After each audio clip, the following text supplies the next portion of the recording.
Oh, how cool is that? Oh, this is so cool. So beautiful.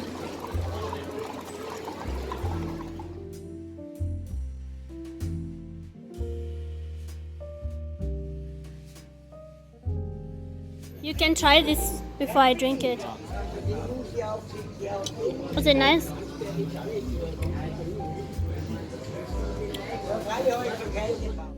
The theater. Very beginning, the 1 month theater.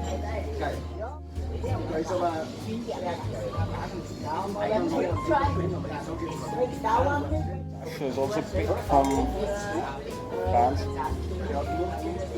He was in France. Yeah. Hey guys, hey, thank you so much for clicking play. Now, this is a topic that makes me genuinely feel sad. Like every time I have to talk about this, I get emotional, and so I'll try and just focus on the message and not be too emotional about it. But I have to admit it's a topic that gets to me because I think there's enough hate as it is from other races towards we black people. Like there's enough anti-blackness out there. So for it to come from one of our own, it's a different kind of pain. It hurts different. Black on black racism hits different. So like if you're sitting there wondering how is it possible that a black person discriminates against another black person, I'll tell you how. You see, in the black community, first of all, there's something called colorism, where people who are lighter skinned, take for instance, Tara Banks is a lighter skinned black person, or Hale Berry, they tend to feel, not all of them, but a lot of them, they tend to feel better than darker skinned black people, such as maybe Naomi Campbell or Lupita Nyong'o, who is actually from my country, Kenya, Lupita. And the reason why they feel that way is because society has propped them up or put them on a pedestal where they're told that, the lighter you are, the better you are. Like colorism is a huge thing in the black community. But away from colorism, there's also the thing where a mixed race person, if they're like half black, half Arab, or like half black, half white, half black, half Asian, and you know how strong African genetics are, like black genes, the kids look more black than they do the other race. Like they will have more black features than say Asian features, or like a darker skin, or like more black features than say white features. Mixed people will most of the times, not all of the time, but a lot of the time tend to like be more black looking than anything else. They are made to feel like you are better than a black person such as myself, which is put on a pedestal, like you're a mixed girl, you're not like the black women, right? So there's that. And then there's the kind of racism within the black community that I now want to discuss, and that is when you come to the West and you find black people who were born here. And that's the kind of racism that I once faced from a fellow black woman, and I couldn't believe it. Like, I didn't expect it. You know, when it's someone of another race and you sort of kind of expect it, you expect the superiority complexity, or I don't know, is it inferiority complexity? Because I have a brother of mine who argued that the reason why someone would want to show you that they're better than you based on their skin color is because they actually feel threatened by you. So in a sense, they feel inferior, not superior. So that's a way of arguing it. But you can sort of like expect it. But when it comes from someone who looks like you, so like this woman, when I saw her, I saw a sister, right? This was right here in Austria. And before I even mention this story, there's one sort of black on black racism that I have forgotten. It's the one based on hair texture. And that normally comes from like people like who have not very coily hair. They have silky hair or straighter hair, feeling like they are a better breed of black people than, you know, we, the Afro blacks who have kinky hair. So there's also that. And now on to this fourth, now it will be the fourth type of racism.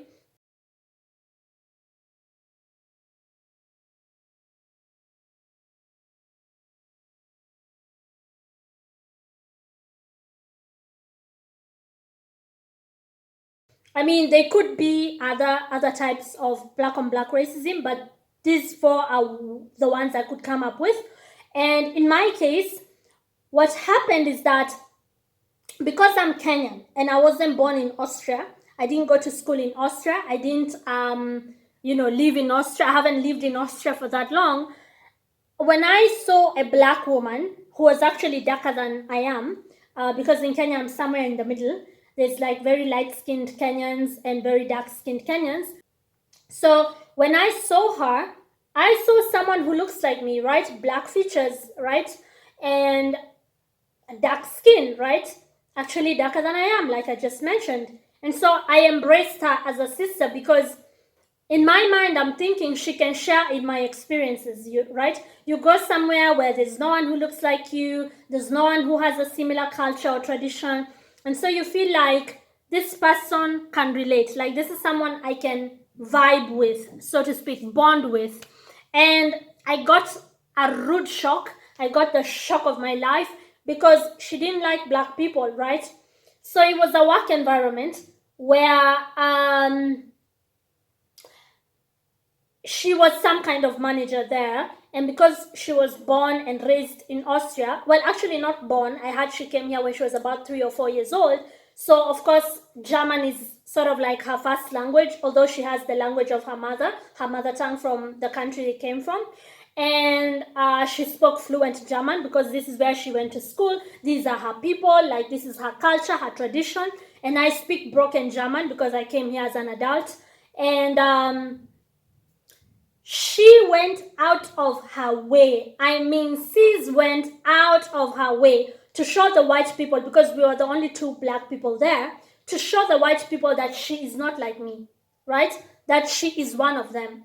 So when I sat back and analyzed the situation in like a fair way, I realized that she has faced a lot of racism growing up in Austria, because she also mentioned it at some point that kids could be very mean in school and say very, you know how children are, right? You know how bullying can be, because children just say what's on their mind. You look different. They'll make fun of you. They'll touch your hair. They'll say all sorts of crazy stuff. So she mentioned it one time, and just in passing, but I noted it, right?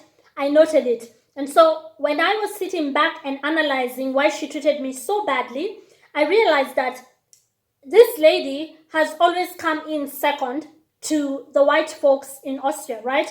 She always was reminded that she doesn't belong here, or she's not fully one of them. Even though she was raised here, even though she speaks their language fluently, she still had to go through such things, right?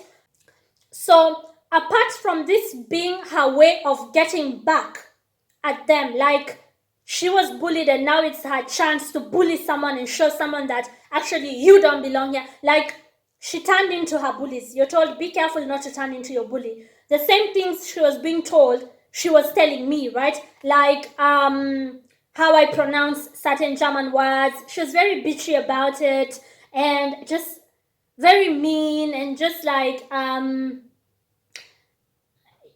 a language is just a language. It's not a question of intelligence, right? I always say it to them, Deutsch ist nur eine Sprache, nicht eine Frage der Intelligenz. Like, just because I don't speak fluently doesn't mean that you're more intelligent than me. I can speak 3 other languages. How many languages do you speak fluently? So it's like, she used to want me to know that I am coming off as dumb. And she's intelligent because she speaks the German language fluently. So apart from that, apart from her getting back at her bullies, it was also finally her chance to show white folks in Austria that she's an ally, that she's with them. So she went out of her way to show them that, Elizabeth and I are not friends. We could never be friends. I am different. I am not like her. Like, she used to kiss their behinds. She used to kiss their behinds. I used to be like, girl, are you serious? Like, are you serious? Right? And so finally, I saw why African Americans, because I don't share in the history of African Americans. I'm from Kenya, but growing up in Kenya, I would hear them talk about the house ninja. You know what? I don't want to use the N word, so I'm replacing it with ninja. The house ninja versus the ninjas outside in the field. Sounds like this house ninja, because she was like kissing the behinds of white folks in that place like crazy. My mind was blown to see her act that way, and implying that these people steal. So like black people, that we steal, that we are thieves. So she would like stay behind to watch me, right, as we were closing up, to see and counter check the money. And I would be like, is she serious? Like, you're actually making them comfortable in these kinds of stereotypes, right? Even though I would never dare steal. And the people who are actually taking money and acting like the tip was bigger than what it actually was natives. It was people who were born here. It was white folks, right? And I never wanted anything to do with that. Even when they tried to like bribe me with 20 euros here and 30 euros there, I'd be like, no, I have my tip, because I just don't want that in a foreign country, right? Or anywhere, right? So she would like enforce those stereotypes just so like white people finally accept her, which was not only shameful but sad. I remember reporting a racial slur, an actual racial slur, from a woman from Finland who worked there, and I had it in writing, and I reported it, and I went up to the HR.